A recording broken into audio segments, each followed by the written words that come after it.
Hi, this is Brad Linder with Liliputing, and this is the Eve V tablet, which is not only a crowd-funded tablet, but also crowd-developed. And what that means is that Eve Tech, the company behind it, not only went to an Indiegogo campaign to raise money to help build the tablet, but also went to potential customers and asked them what they'd like to see in terms of hardware and design. And the result is a device that, honestly, at first glance, looks a lot like a Microsoft Surface Pro. It's got this built-in kickstand that's adjustable to a number of different angles. It's got a detachable keyboard, and it comes with an active pen for pressure-sensitive input.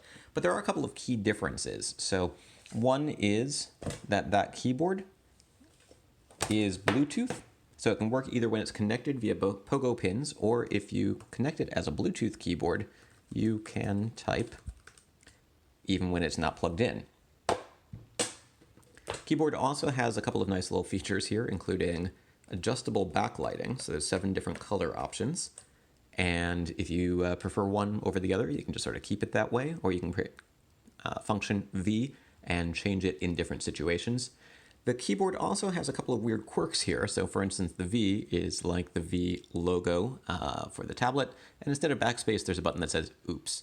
Not the most professional looking thing if you ask me, but it's definitely something that helps set the device apart. The kickstand, as I mentioned, is pretty sturdy, holds everything in place nicely, and works at a variety of different angles.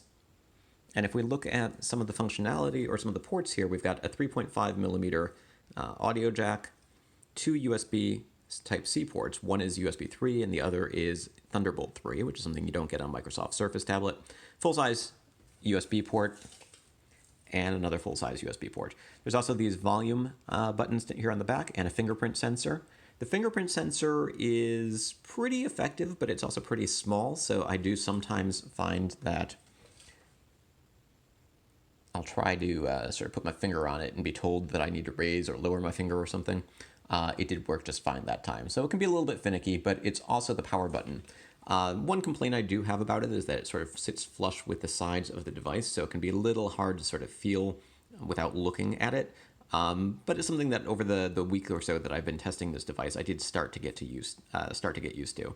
The volume buttons sit out a little bit from the edge, but not too much. Another thing I should probably point out while we're looking at this side is that this is how you store the pen when it's not in use. It's magnetic, it hangs out on this side, and it's pretty firm there. I would worry about it falling off, so I probably wouldn't leave it there all the time. But if you're just getting some work done and then occasionally want to grab the pen and use it, you can do that.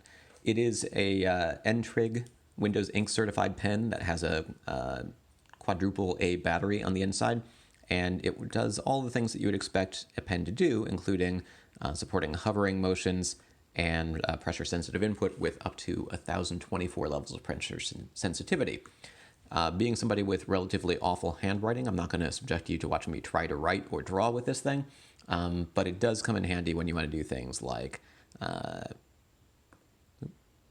hovering to get previews, or you can press a button and right-click to open context menus. So the pen functionality works pretty well.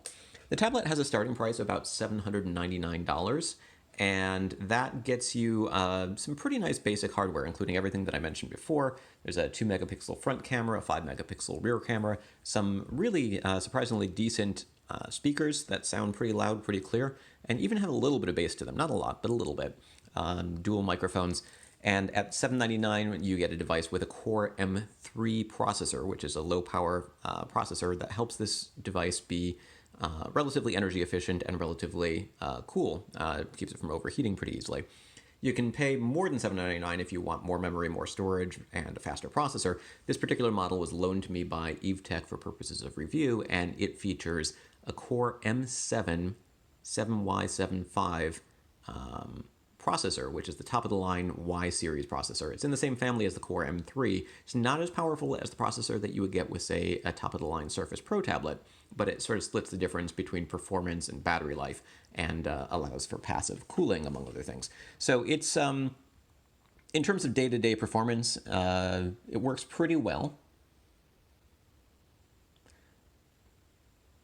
It won't necessarily do quite as well on certain benchmark tests, but I haven't had any problems doing things like watching videos while surfing the web and editing documents. I've used this for my work, which basically involves blogging, which tends to mean opening a bunch of browser tabs at once while writing in another one.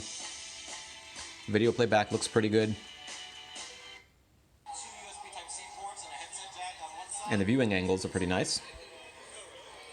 Another full-size USB port and the power button here. And we've got a fingerprint sensor. Now you will notice that you get some black bars when you go full screen on a 1080p video like we just did, and there's a good reason for that. This display is a 3.2 aspect ratio screen. It's a 2880 by 1920 IGZO display, which is pretty nice for most respects. I think some people like the 3.2 inch screens because they make it relatively easy to use a device both in portrait and landscape mode. I do find that this is a little heavy to hold at about 2 pounds for one-handed use, but if you're holding it with two hands, it feels pretty good.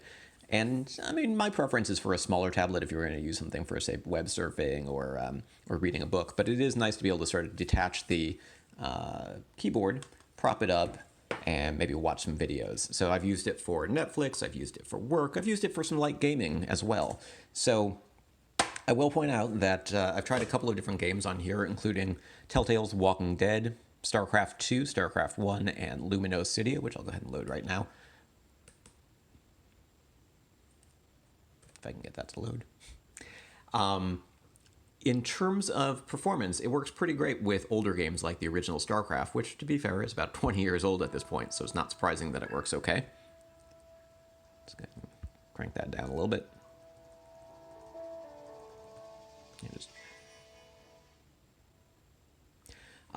StarCraft 2, which recently went free to play, I went ahead and installed, and it loads and then crashes. I could not get the game to play at all. I'm not sure if that's because of the processor or something else. Clearly, this machine has plenty of memory and storage, and the storage is actually pretty speedy as well. Games like this, which respond well to both touch or keyboard or mouse commands,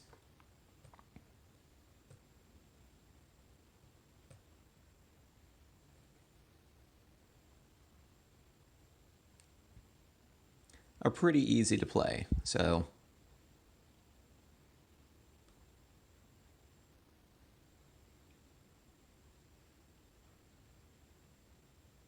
overall, it's a tablet that you could use for work, for play, for all sorts of different things. I think that, it's likely that a $15.99 version, like the version that I've got configured here, is probably overkill for most people. $7.99, though, unfortunately, I didn't get a chance to test the entry-level model, so I can't really say what you get in difference in terms of performance between the $7.99 and the $15.99. You definitely get more storage, more memory, and a faster processor, but you get the same screen, you get the same speakers, you get the same pen, you get the same USB-C charger, and you even get that Thunderbolt 3 port, which you can use both of these ports, whether it's the regular USB 3 or the Thunderbolt 3 to charge the device, but the Thunderbolt 3 port allows you to plug in an external graphics dock, which is something that Eve said they wanted to make available to people who wanted more performance but didn't want to sacrifice the battery life.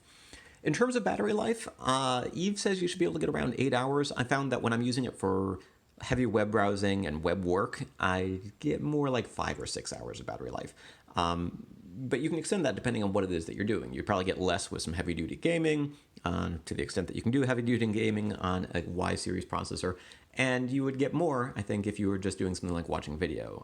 So I watched Netflix and saw the battery only go down about 10% after watching 45 minutes of video, which, if you extrapolate that, that should be up to 9 hours of streaming video, and possibly even more if you turn off Wi-Fi and Bluetooth and just watch local video. So overall, it's a pretty nice device.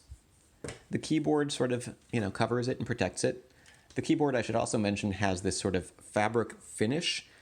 Very nice to touch, but it also is a little bit of a dust, not just magnet, but trap. I find it's kind of hard to keep clean.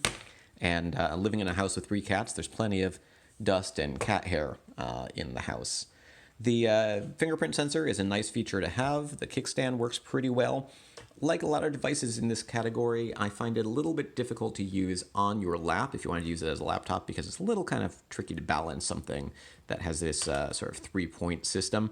But it's doable. And if you're using it on a tabletop, it really does feel a lot like using a traditional notebook PC. But you do have that option of picking it up, holding it in your hands, sitting on the couch and using it to play games or look things up while you're watching TV or whatever else is that you really want to do with a tablet. So again, I tend to use tablets primarily for doing things like reading ebooks or reading comic books, reading periodicals, and I find a 12.3-inch screen to be a little bit overkill. But it is nice to have one that is a very nice looking display.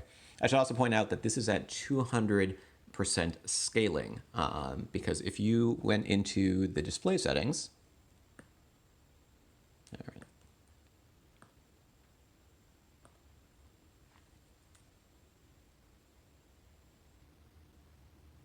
and were to try to use 100% scaling, everything would look incredibly tiny.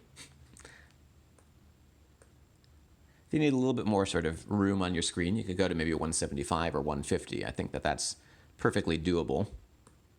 But I think that the 200% recommended scaling works pretty well for most situations.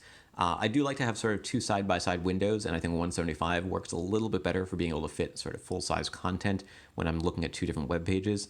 But that's just because of the way that I tend to work. If your needs are different, there are a whole bunch of different things you could do. And if you wanted, you actually have options all the way up to 300% scaling, which honestly looks a little bit silly to me now that I look at it.